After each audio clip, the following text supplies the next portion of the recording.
Lisa Sitaraman, who is the headmistress of Shishya School. We have Chitra Ravi, who is the founder of Chrysalis. And we have Vijay Lakshmi, who is a management coach from Chennai. So let's begin the panel discussion with,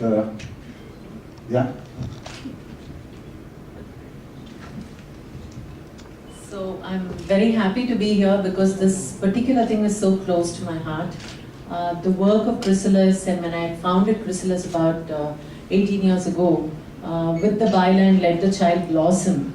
And today we say the vision of Chrysalis is awakening human potential in every child. It amounts to what probably Kannan mentioned as personality of an individual. And when we look at personality, and when we look at this personality finding its balance in the world, there is so much of not just the cognitive learning that most schools focus on today, but a lot about social, emotional, and physical aspects that the child needs to, not to just face the world. I don't believe in this thing of, you need to face the world. Actually, we need to create a world. And this world needs to be not just, I see some vision statements of schools, and I'm sure many of us have seen that, helping our child to face the society. In my mind, the society is created by a generation. And to that, creating independent thinking and socially responsible as well as self-directed learners is very, very critical. I have a slight dichotomy here, which with the permission of Kannan, I will say. What I believe that Kannan and Scooldudes is professing as an after-school activity, in my mind, should actually even be integrated in a school. But unfortunately, thanks to so many restrictions and constraints, we need to resort to an after-school scenario which promotes this. But this is a big step, I would say, and something that we need to really bat for. And that would be my beginning statement. Yeah. Okay, first I think I disagree with, is it more important than school? Okay. Being from the school, I disagree with that. I think they all work hand in hand. School, home, and I'm sure any activity that is done outside. I come from a time when our parents didn't organize our after-school activities. So we could play in the neighbor's house or they came home. I'm sure boys could play down the road or in someone else's compound. It was much safer at better times. If only we could get an app like this those days, it would be like, it's like wishful thinking. And whatever I've understood of the app, I think much can be done for the children, a lot. They'll be spending their time wisely, they'll be usefully, and while enjoying themselves. The other thing is, we have nuclear families, we have families with one child, 2 children max. If you hear of 3, it's a large family. Again, I come from a time when 4 children was the normal, as a small family. 4 children used to be a small family. So then, maybe that's another reason why parents didn't have to, the elders didn't have to work out what we did after school. Okay, but today we need this. And we're very lucky if we can get a platform where they're safe while also learning a lot. And learning things in a happy and in a fun way.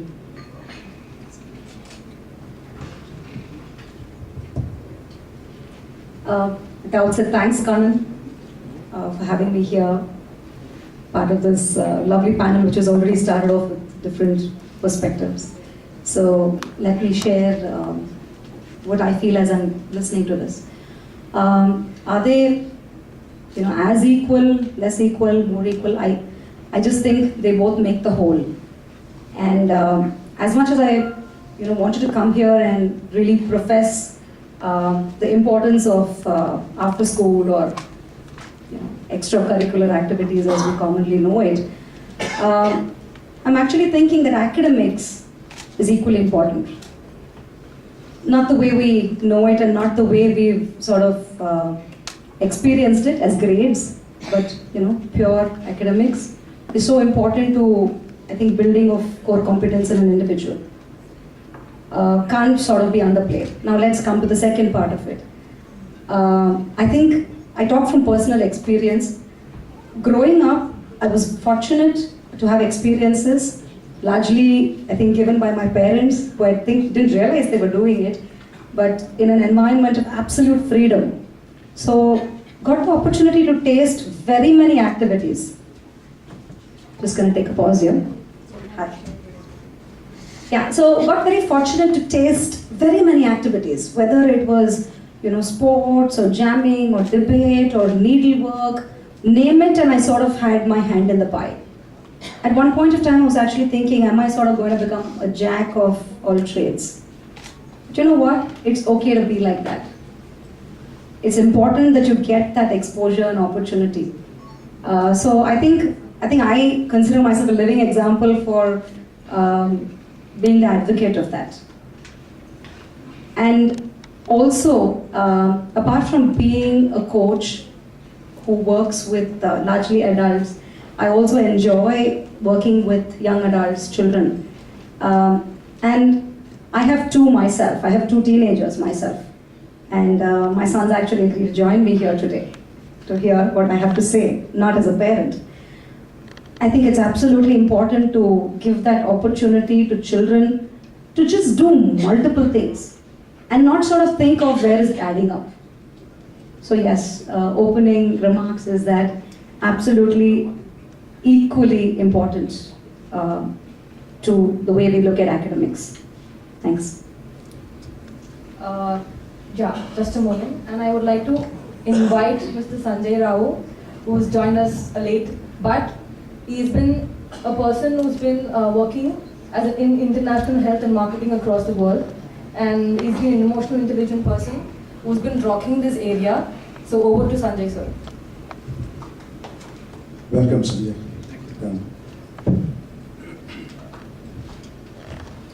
First of all, apologies to everyone, including the panelists here, for this delayed entrance. I wish I could have a legitimate excuse. I have none. I can't blame it on the traffic because I was contributing to the traffic.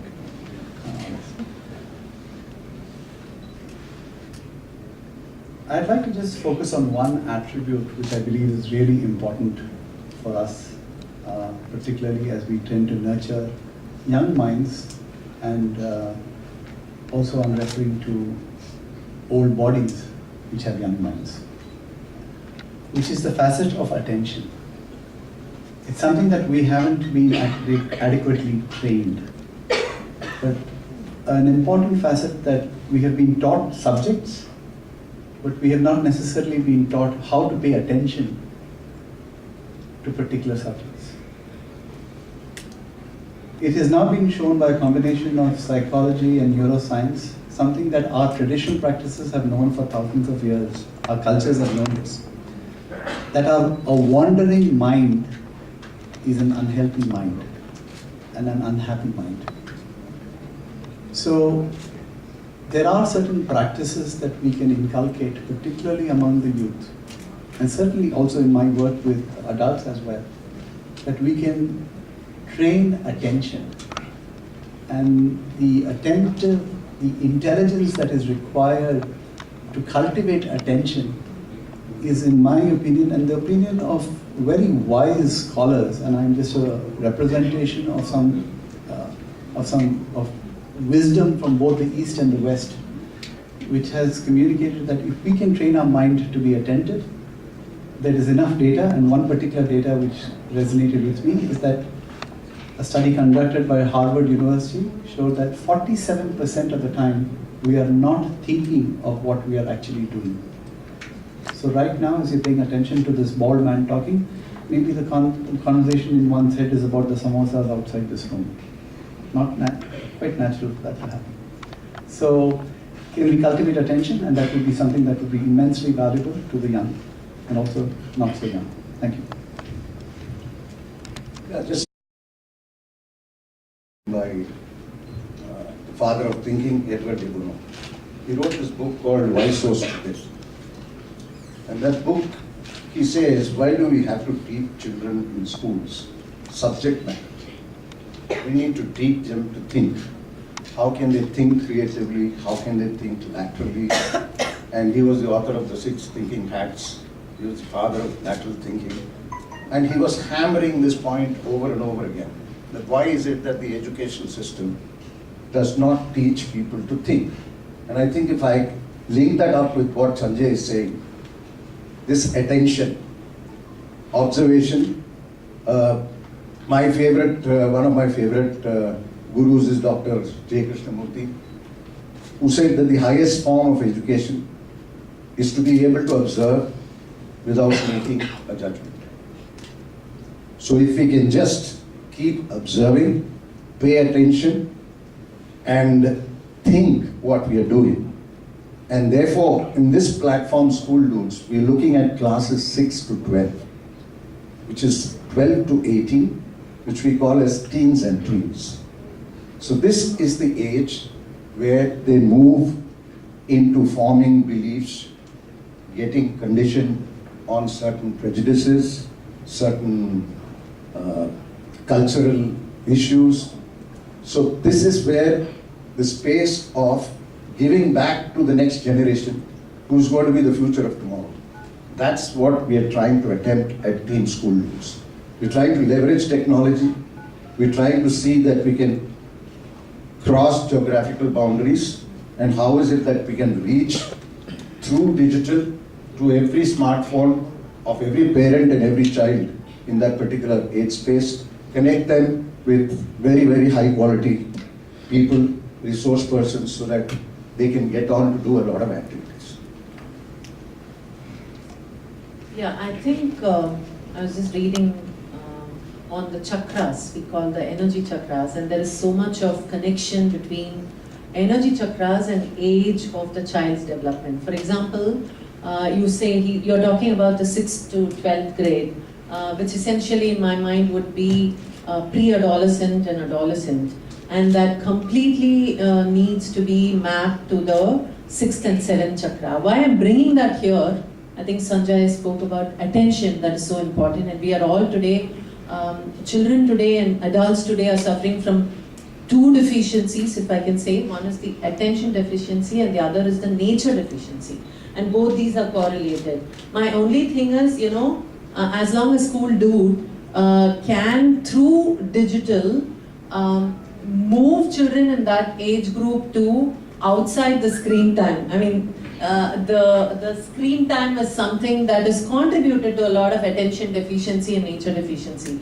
So how do we connect that? And how do we, while passing the knowledge, and like Kannan was saying, in this very critical age group, which is forming the balance of our intuitive chakra, as you call it, the 5th chakra, 6th chakra, and the spiritual connection chakra. How do you bring this balance, tapping and leveraging on something as powerful as technology, but at the same time make this age group move out of technology into the real world of nature and people. People are also part of the nature. So it's a very challenging thing, and I'm sure Kannan and his team has worked on a framework that will not, I would say, enable and enhance these deficiencies, but help break leveraging and tapping on something as powerful as technology. Today, all of us are so caught on. The only thing when people, I belong to this very small minority who doesn't have WhatsApp on my phone, and I know Kannan had difficulty reaching to me, and he was reaching me, asking me, are you not on WhatsApp? Met a couple of friends today and they're like, you're not on WhatsApp. I know it's a very difficult thing. Sometimes people think that I'm on some sannyas, and they think that I'm not belonging to the world. But what I'm trying to say is that's how powerful technology is, and I know how I'm trying to overcome this difficulty because of exactly what Sanjay was talking about, attention, deep work. As a CEO of an organization, I felt that I need to get into deep work, and I decided to get myself out of a few social media channels and WhatsApp, etc.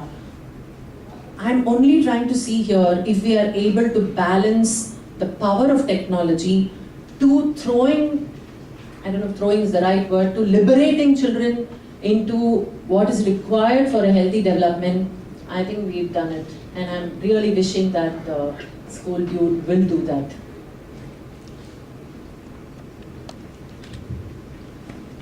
So I agree with ma'am that it is a big challenge.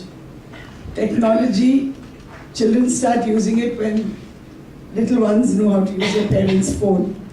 And young parents often give the phones to the children to keep them busy. When they reach 8 and 9, they're playing games. They're on Wi-Fi and they're playing with their friends. So often parents do not know what those games can bring about.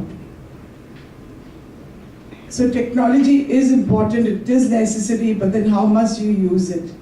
And then, comparing all of this to school time. You're in school for 7 hours, 7 to 8 hours max for a day school.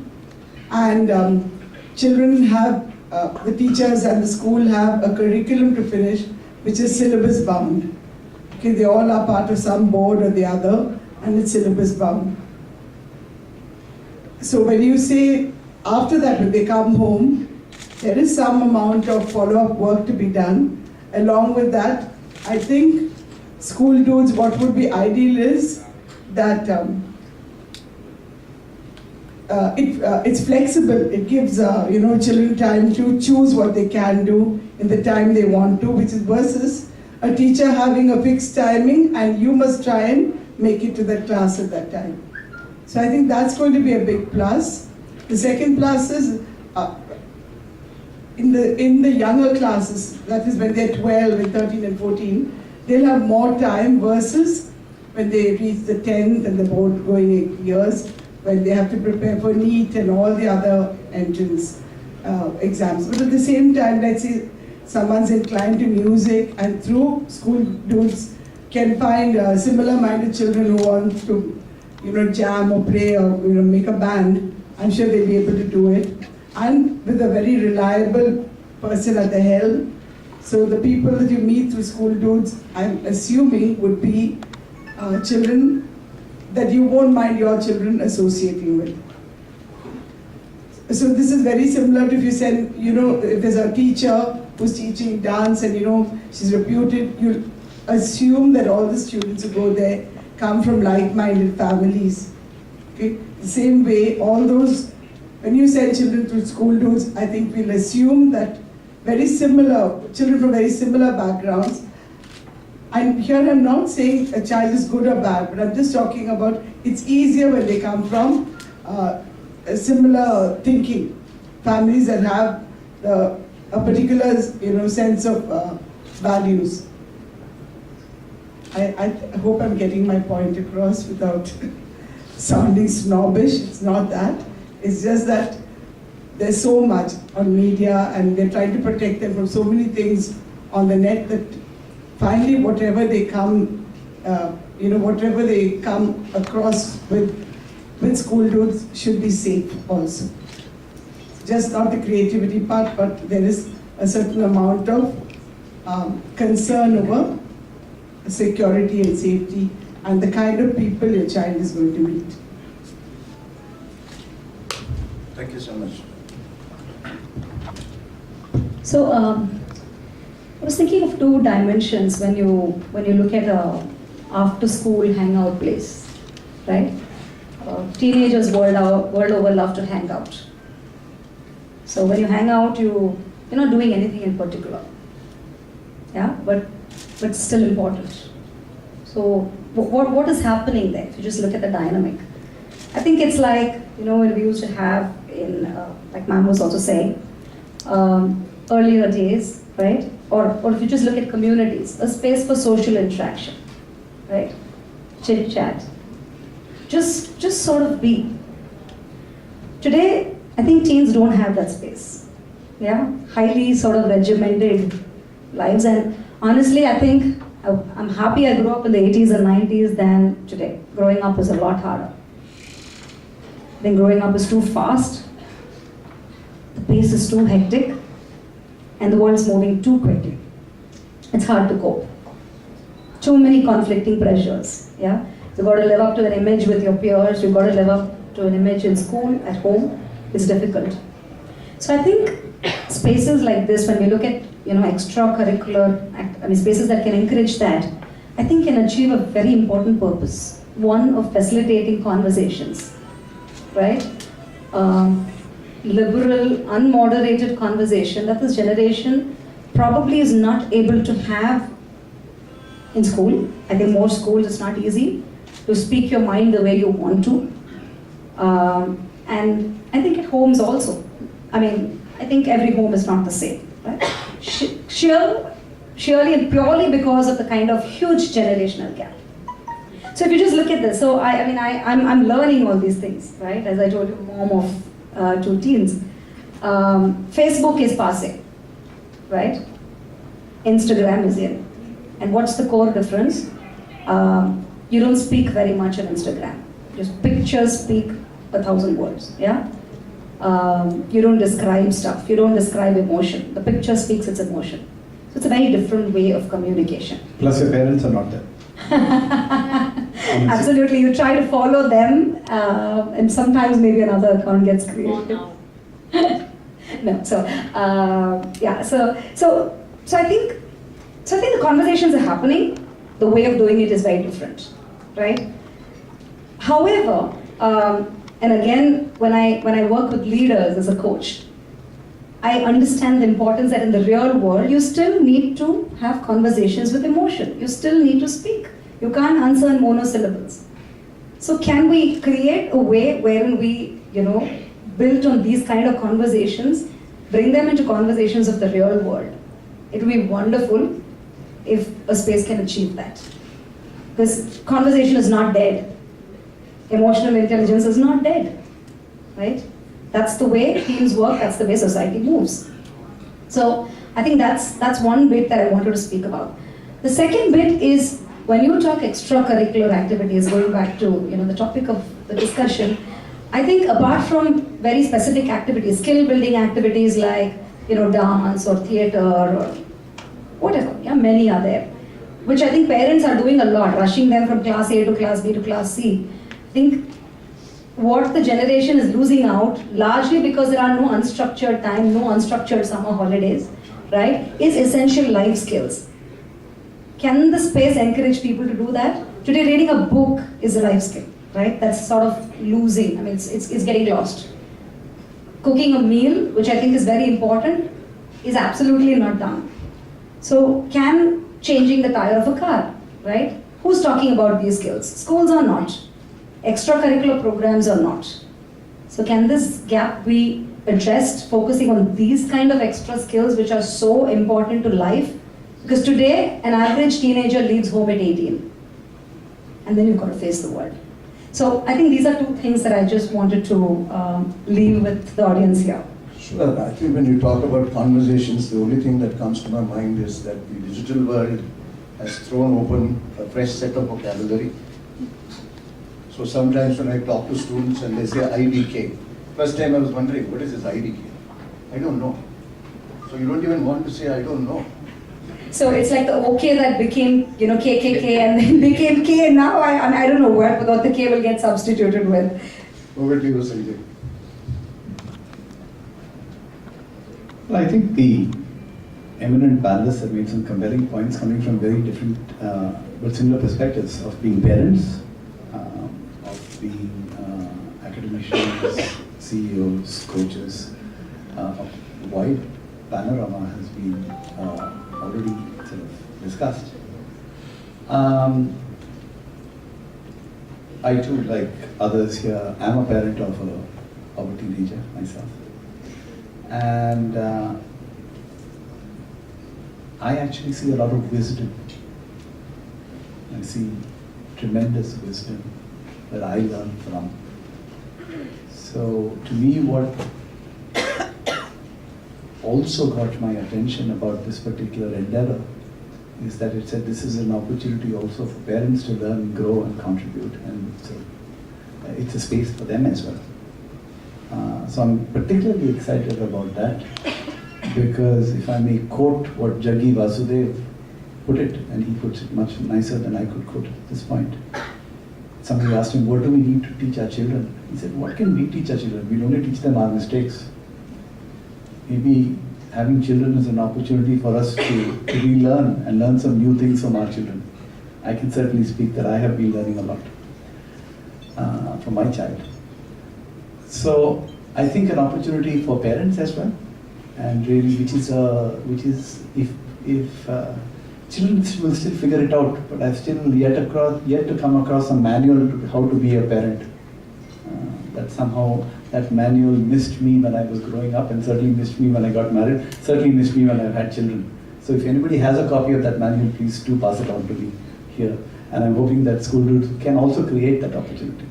And the last point I'd just like to say this with respect to a space of this kind, yes, there is a paucity of nature, absolutely access to nature. There's a paucity of open time, free time that we used to have particularly. But to a great extent, that's what our grandparents and parents said that about us as well. And each generation will find their own space, I believe. As long as we can create a space where there is reduced fear, more openness, where we can balance the 3 C's: curiosity, compassion, and courage. And if you can encourage and create that space, then wonderful. Thank you, Sanjay. I wish to thank all the panelists for their valuable thoughts and views. I'm sure that all of them are part of the Scooldudes team, so I feel emboldened by their presence. So I have a heavy team, high-profile team of people to offer the best of services. We are blessed with a lot of resources from across the world. We will be showcasing what this app has to offer and what is it that students and parents can expect out of that. I now request Evangeline to welcome the chief guest, Mr. P. Santana, who is the managing director of Sen Glass, who will be releasing the app